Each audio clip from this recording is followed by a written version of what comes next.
Pyramids ایک حیرت انگیز تعمیر ہے۔ یہ آج سے 4500 سال پہلے بنائے گئے تھے۔ ان کی تعداد 118 سے 138 کے درمیان ہے۔ ان میں چھوٹے اور بڑے بہت سے پیرامڈس ہیں۔ سب سے بڑا pyramid the great pyramid of Giza, یہ 481 فٹ اونچا اور اس کی سائڈز 725 فٹ چوڑی ہیں۔ یہ 30 لاکھ پتھروں کا بنا ہوا ہے۔ کئی بلاکس کا وزن 70 ٹن سے بھی زیادہ ہے۔ پورے پیرامڈ کا وزن 60 لاکھ ٹن ہے، یعنی یہ پیرامڈ وزن میں 16 امپائر اسٹیٹ بلڈنگ کے برابر ہے۔ 3800 سال تک یہ دنیا کی سب سے اونچی عمارت گنی جاتی رہی۔ سب سے حیران کن بات یہ ہے کہ یہ پیرامڈ انتہائی مہارت اور ناپ تول کے بنائے گئے ہیں۔ یہ حالی باہر سے ہی حیران کن نہیں، بلکہ ان کے اندر انتہائی پیچیدہ راستے،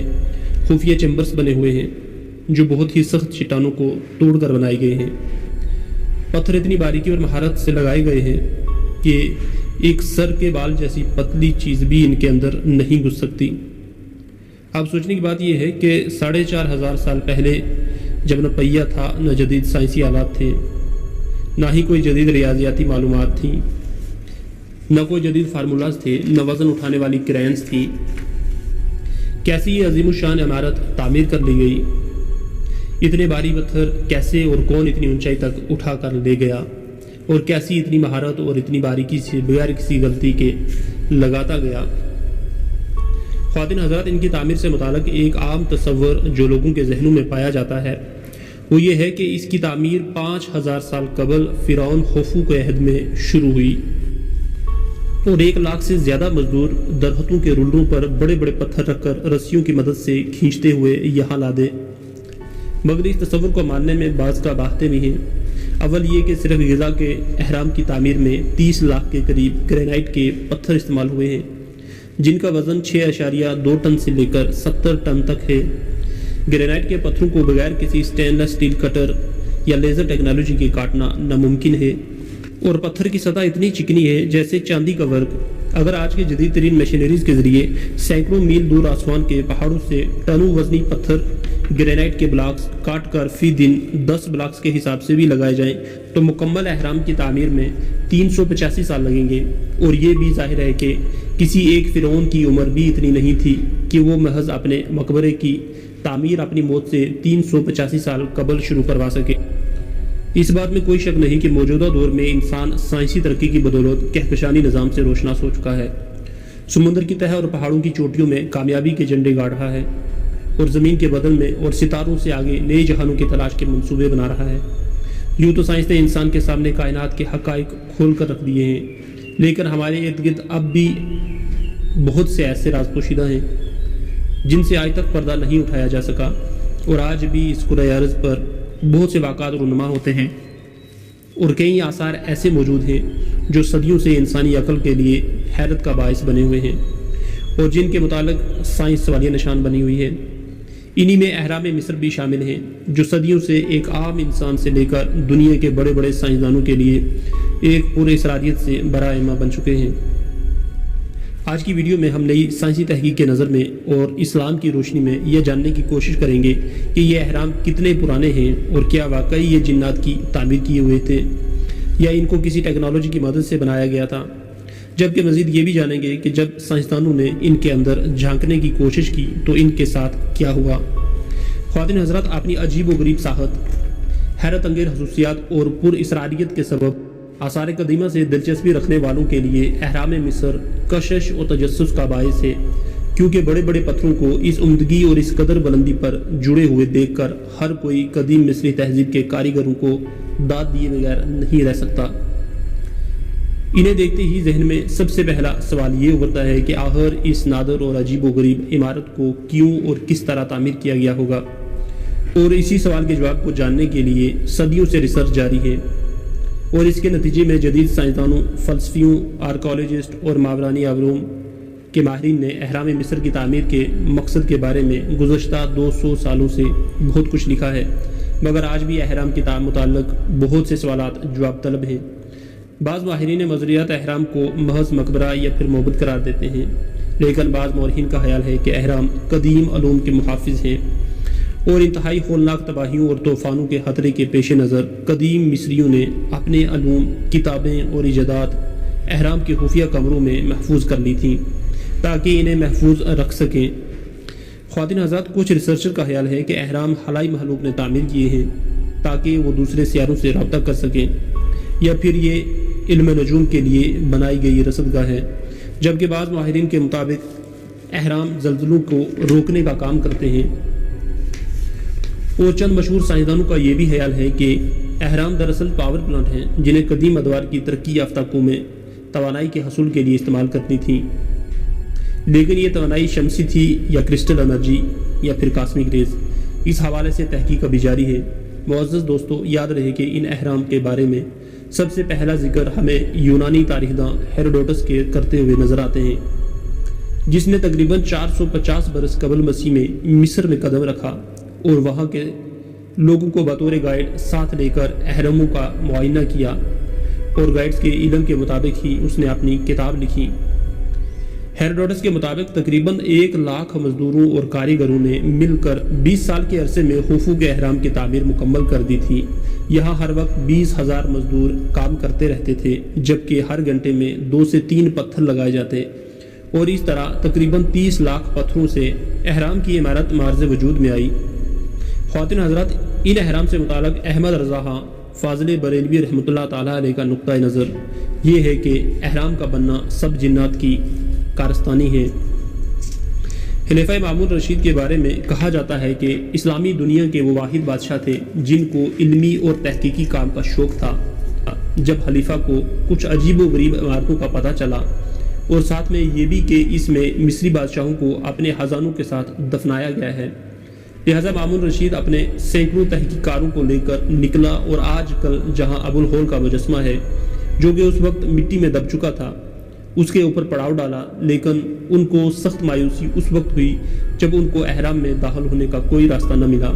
مگر خلیفہ اس میں داخل ہونے کا راستہ سوچتا رہا، اور آخرکار خلیفہ نے احرام کو توڑ کر راستہ بنانے کا حکم دیا۔ لیکن احرام اتنا مضبوط تھا کہ اس پر کوئی بھی چیز اثر نہیں کر رہی تھی، لہٰذا اس صورتحال کو دیکھتے ہوئے پھر اس نے یہ طریقہ نکالا کہ پتھروں کو پہلے گرم کیا جاتا اور پھر ان کے اوپر ٹھنڈا پانی ڈالا جاتا، جس سے پتھر ٹوٹ جاتے، اور اس طرح روز 1 فٹ کے حساب سے آگے کا راستہ بنایا جانے لگا۔ آخرکار ان کی پہنچ کنگ چیمبر اور کوئین چیمبر تک ہوئی، جہاں پر خزانہ تو دور ممیاں بھی نہیں تھیں، یعنی فرعونوں کی لاشیں بھی نہ تھیں، اور پھر مامون رشید دل برداشتہ ہو کر وہاں سے چلا گیا اور سارا کام وہیں پڑا رہ گیا۔ دوسری جانب مقامی آبادی جو پہلے توہم پرستی کی وجہ سے احرام کے قریب نہیں جاتی تھی، انہوں نے جب دیکھا کہ کئی مہینوں سے پڑاؤ ڈالے ہوئے بادشاہ کو کوئی اثر نہیں ہوا، تو ان کا ڈر بھی ختم ہو گیا، اور پھر احرام کے اوپر لگے ہوئے روغنی ٹائلوں کو بھی اتار لیا گیا،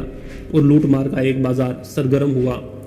اور کوئی ثبوت احراموں کے اندر بچا بھی تھا تو اس کو بھی لوٹ لیا گیا۔ خواتین حضرات، اگر بدھزم کے عقیدے کو دیکھیں تو بدھزم میں ان احراموں کو خاصی اہمیت حاصل ہے، اور ان کے مطابق یہ احرام زیر زمین دنیا کا راستہ ہے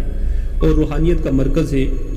جب دنیا میں کوئی بڑی مصیبت آئی تو ان کے روحانی پیشوا نیچے چلے گئے۔ یہی وجہ ہے کہ اس زیر زمین دنیا میں ان کے روحانی پیشواؤں کی حکومت ہے، اور ان کا مرکزی شہر تبت کے نیچے ہے، جہاں پر دلائی لاما اور روحانیت میں آگے بڑھے ہوئے شخص حکومت کرتے ہیں۔ نیپولین بھی ان احراموں کی شہرت سن رکھی تھی، لہٰذا اس نے مصر پر حملہ کر کے غزہ پر قبضہ کر لیا تھا، اور پھر احراموں کو بنیادوں سے کھود کر اندر جانے کا راستہ کھلوایا، جس کے بعد کام روک دیا گیا اور نیپولین اکیلا اندر داخل ہوا۔ کہا جاتا ہے کہ کافی دیر تک وہ اندر رہا، اور جب وہ باہر نکلا تو اس کے چہرے پر کافی گمبھیر خاموشی تھی۔ اس نے اپنے مصاحبین کو سامان اٹھا کر چلنے کا کہا، اور اس دوران وہ بالکل خاموش رہا۔ کہا جاتا ہے کہ نیپولین احرام کے اندر کسی ایسی جگہ چلا گیا تھا جہاں پر براہ راست احرام کی شعاعیں پڑ رہی تھیں، اور ان شعاعوں نے اس کے دماغ کی خفیہ صلاحیتوں کو بیدار کر دیا تھا، اور اس نے اپنا مستقبل دیکھ لیا تھا، جبکہ وہ اپنی روزمرہ کی ڈائری میں یہاں تک لکھ چکا ہے کہ میں ایک ایسی جگہ پہنچ گیا تھا جہاں مجھے کچھ پورے اسرار کمرے نظر آئے جو دیکھنے میں ایسے معلوم ہوتے تھے کہ جیسے ان کی تعمیر کسی انسان کی بس کی بات نہیں۔ وہ مزید لکھتا ہے کہ جب میں ان کمروں میں داخل ہوا تو مجھے وہاں کچھ عجیب و غریب پینٹنگز اور اوزار بھی ملے، جن کو دیکھ کر میں مزید حیرت میں پڑ گیا، کیونکہ ان پر جس زبان سے کچھ تحریریں درج تھی آج سے پہلے میں نے کبھی نہیں دیکھی۔ اگر اسلامی نقطۂ نظر سے دیکھیں تو قرآن پاک میں اللہ سبحانہ تعالیٰ نے ہمیں چند بڑی واضح نشانیاں یا ہنٹس دیے ہیں، اور وہ ہے حضرت سلیمان علیہ السلام کی سلطنت اور دور حکومت کے واقعات۔ سورہ صاد کی آیت نمبر 37 میں اللہ سبحانہ تعالیٰ کا ارشاد ہے، اور شریر جن بھی ان کے قابو میں دیے تھے، جن میں ہر طرح کے معمار اور غوطہ خور شامل تھے۔ ذرا غور کیجئے، ہر طرح کے معمار جن اللہ سبحانہ تعالیٰ نے حضرت سلیمان علیہ السلام کے قابو میں کر دیے تھے۔ اب ان جنوں کی تعمیرات کا ذکر بھی قرآن پاک میں ہی موجود ہے۔ سورہ سبا آیت نمبر 13، جس میں اللہ سبحانہ تعالیٰ فرماتا ہے، وہ جنات سلیمان علیہ السلام کے لیے جو وہ یعنی سلیمان علیہ السلام چاہتے بنا دیا کرتے تھے، اونچی اونچی عمارتیں، حوض، تصویریں اور بڑے بڑے لگن اور زمین میں جمی ہوئی دیگیں۔ ایک اور اہم واقعہ جو کہ جنات کی تعمیر سے متعلق ہے، جو کہ مسجد اقصیٰ کا ہے، کہ جب سلیمان علیہ السلام جنوں سے مسجد اقصیٰ تعمیر کرانے کے دوران دنیا سے پردہ فرما گئے، آپ علیہ السلام ایک چھڑی کے سہارے کھڑے تھے اور جنات آپ کے ڈر سے کام کر رہے تھے، تو جنوں کو آپ کی وفات کا تب پتہ چلا جب دیمک آپ کی چھڑی کو کھا گئی اور آپ علیہ السلام گر پڑے۔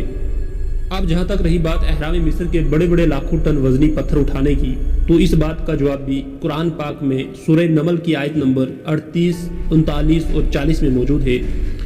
سلیمان علیہ السلام نے کہا، اے اہل دربار، تم میں سے کون ہے جو اس عورت بلقیس ملکہ سبا کا تحت ان کے تابعدار بن کر آنے سے پہلے ہی میرے پاس لے آئے؟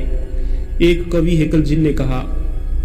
آپ اپنی جگہ سے اٹھے بھی نہ ہوں گے، میں اس سے پہلے ہی اسے آپ کے پاس لے آؤں گا۔ ایک اور جن کے پاس کتاب کا علم تھا، وہ بول اٹھا، میں آپ کی آنکھ جھپکنے سے پہلے ہی اسے آپ کے پاس لے آتا ہوں، اور پھر یمن سے یروشلم تک پلک جھپکنے میں ملکہ بلقیس کا تخت پہنچا دیا گیا۔ ان ساری آیات کے بعد یہ تھیوری مزید مضبوط ہو جاتی ہے کہ مصر کے جادوگروں اور کوہنیوں نے جنات کی ہی مدد سے 4500 سال پہلے یہ عظیم الشان پیرامڈز بنائے ہوں گے، جو اس زمانے میں محدود انسانی وسائل کے ساتھ نہیں بنا جا سکتے تھے، وگرنہ فرعونوں کے بعد بھی ایسے عظیم الشان وجود مزید ضرور بنتے۔